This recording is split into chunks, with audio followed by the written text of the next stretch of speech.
अस्सलाम वालेकुम जी फ्रेंड्स। आज का जो हमारा टॉपिक है वो है Gibbs paradox and it's removal या फिर इट्स रेजोल्यूशन। हम लोगों ने स्टैटिस्टिकल मैकेनिक्स की फिजिक्स सीरीज़ को स्टार्ट किया हुआ है। तो इस सीरीज़ में हम इन टॉपिक्स पर पिछली वीडियोस में बात कर चुके हैं, देखते जाएं। तो वीडियो नंबर 9 है, 10 है हमारे पास, वीडियो नंबर 11 आ जाती है। वीडियो नंबर 11 का हमारे पास जो है ये वीडियो नंबर 11 मुकम्मल हो चुकी है, 12 है। तो वीडियो नंबर हमारे पास जो 13 है, इसका बी पार्ट है Gibbs paradox and it's resolution. तो आने वाली वीडियोस में इन टॉपिक्स पर बात करने की कोशिश करेंगे। तो आइए इसको स्टार्ट करते हैं। बिस्मिल्लाहिर्रहमानिर्रहीम, सल्लल्लाहु तआला अला मुहम्मद सल्लल्लाहु अलैहि वसल्लम। इसमें हम इसको है ना डिटेल में डिस्कस नहीं करेंगे, बस सिंपल वर्ड्स में देखेंगे। हम कहते हैं ये हमारे पास दो गैसेज हैं, ओके। इसको इसके अंदर गैसेज है, इसका V1 है, P1 है, T1 है, P1 T1 T2 है, सब कुछ जो ऊपर टेम्परेचर प्रेशर एनर्जी वो इसकी भी है, वो इसकी भी है। हम ये कह देते हैं इसकी जो इंट्रोपी है वो S1 है और इंट्रोपी S2 है। इन दोनों की इंट्रोपी है, लेकिन उसको हमने S1 का और S2 का नाम दे दिया हुआ है। अब हम ऑलरेडी जानते हैं कि जो इंट्रोपी होती है वो क्या होती है कि डिसऑर्डरनेस। एक सिस्टम में जो डिसऑर्डरनेस होता है उसको हम इंट्रोपी कहते हैं, और उसको हम डेल्टा S से शो करते हैं। ये हम ऑलरेडी जानते हैं। तो अब इन दोनों की सिस्टम की, ये एक सिस्टम है, ये इन दोनों की अगर मैं इंट्रोपी को ऐड करूं तो मेरे पास क्या बनेगा, S1 प्लस S2। ये दोनों की इंट्रोपी बन चुकी है। तो अब मैं इसको 2S1 भी लिख सकता हूँ या फिर 2S2 भी लिख सकता हूँ। क्यों? क्योंकि दोनों का जो वॉल्यूम टेम्परेचर प्रेशर सेम है, इक्वल है, ओके। तो लिहाजा इसकी जो इंट्रोपी होगी वो, यानी कि जो नंबर ऑफ पार्टिकल्स भी सेम है। तो हम ये कह सकते हैं जो S1 है उसकी सिस्टम की जो इंट्रोपी है वो अप्रोक्सीमेटली S2 की इक्वल होगी। तो लिहाजा हम ये कह सकते हैं कि जो मेरे पास टोटल इंट्रोपी होगी वो 2S1 या फिर इज इक्वल टू 2S2 होगा, लेकिन हम जनरल 2S1 लिखते हैं। तो अब अगर हम इस जो मेरे पास ये दीवार है, अगर इसको हम रिमूव करें, अगर हम इसको रिमूव करें तो इसका अगर हम डिफरेंस लें S1 और S2 का, यानी कि हम डेल्टा S2 माइनस S1 निकालें, ओके। ये इनिशियल है, ये फाइनल है। तो फिर यहाँ से हमारे पास क्या आना चाहिए, ज़ीरो होना चाहिए, लेकिन ऐसा नहीं होता। बल्कि इसका जो मेरे पास delta S is equal to मेरे पास आता है N K नेचुरल लॉग 2, ये मेरे पास यहाँ से आता है। तो यही हमारे पास पैराडॉक्स है, ओके। तो अब ये वैल्यू कैसे आती है, तो उसको हमने लिखा हुआ है कि अगर हम सपोज करते हैं कि अगर हम ये सपोज करते हैं कि जो हम ये सिस्टम ले रहे हैं इसके अंदर जो नंबर ऑफ पार्टिकल्स हैं, अगर वो डिस्टिंग्विशेबल पार्टिकल्स हैं, कौन से हैं, डिस्टिंग्विशेबल पार्टिकल्स हैं इन दोनों सिस्टम्स के अंदर, तब हमारे पास जो डिफरेंस होगा वो इसके इक्वल आएगा। अगर ये दोनों पार्टिकल जो नॉन डिस्टिंग्विशेबल पार्टिकल्स हैं, तो फिर जो सिस्टम का आंसर आएगा वो ज़ीरो ही आएगा, जिस तरह हम अज्यूम कर रहे होते हैं कि इस तरह आंसर आना चाहिए, वो फिर उस तरह ही आता है।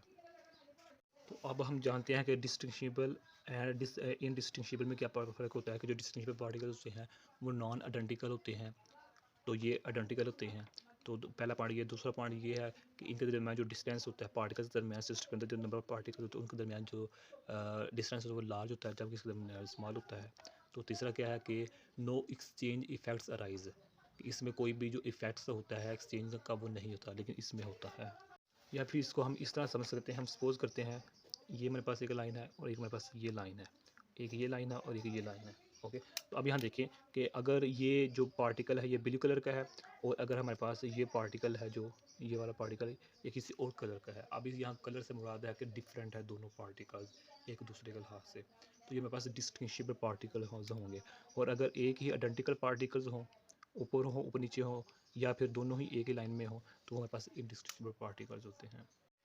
तो अब किधर गया पेज, ये हमारे पास। तो यहाँ देखें कि अगर मेरे पास फॉर डिस्टिंक्शन पार्टिकल्स है तो उसके लिए ये एक मेरे पास फार्मूला है। ये फार्मूला हमने डायरेक्ट लिखा हुआ है, ओके, इंट्रोपी का है। तो ये इस पर हम डिस्कस जो स्टैटिस्टिकल मैकेनिक्स है इसमें हम ये फार्मूला ड्राइव करते हैं, लेकिन इधर मैं जो है फार्मूला डायरेक्ट लिख रहा हूँ। तो फॉर डिस्टिंक्शन पार्टिकल्स के लिए क्या होगा कि जो हमारे पास होगा, ये देखिए तमाम चीज़ें वैसे की वैसी सेम है, लेकिन बस फ़र्क क्या आएगा, 2 आ जाएगा, यहाँ क्या आ जाएगा, 2 आ जाएगा। ये कब की बात है जी, ये कब की बात, फॉर डिस्टिंक्शन पार्टिकल।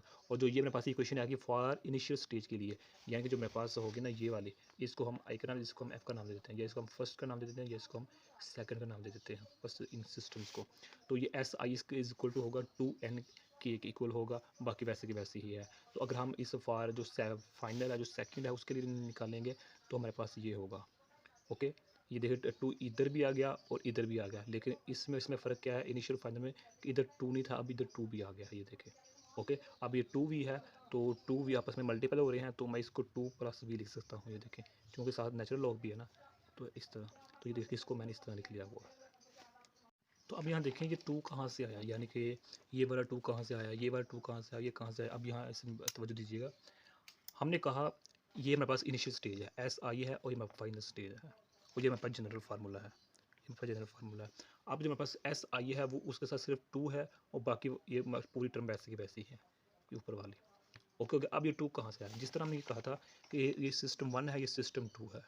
ओके, तो लिहाजा हम S equal to S one plus S two कर सकते हैं, तो इसको हम 2s1 भी कर सकते हैं, या फिर हम इसको हम 2s2 भी कह सकते हैं, या फिर जनरल हम एस इक्वल टू 2s भी कह सकते हैं। ये हमने ऑलरेडी बात की हुई है।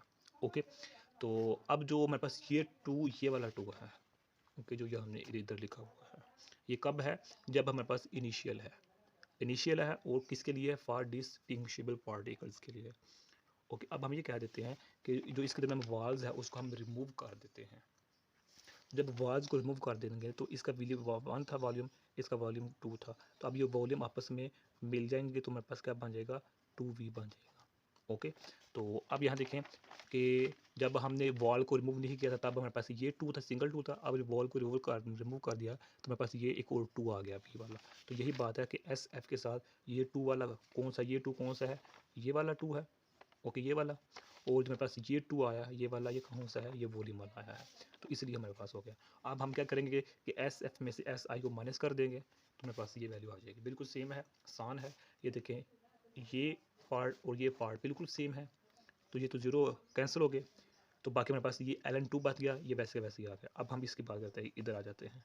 तो यहाँ देखें कि जो हमारे पास है n के जो होगा हमारे पास ये भी बाहर निकल जाएगा, और जो मेरे पास 2 होगा वो भी कैंसिल हो जाएगा। यानी कि ये देखें ना, जब हमारे पास ये है S F minus S I है, तो पहले इसको लिखेंगे माइनस ये करेंगे।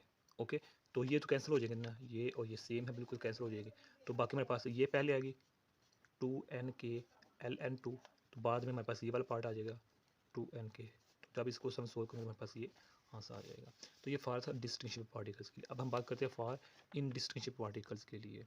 तो फार जो जनरल फार्मूला वो हमारे पास ये है, फार डिस्टिंक्शन पार्टिकल्स के लिए जनरल फार्मूला ये था, और ना इनडिस्टिंक्शन पार्टिकल्स की फार्मूला ये है। बिल्कुल वही सेम प्रोसेस करना है, सेम काम करना है।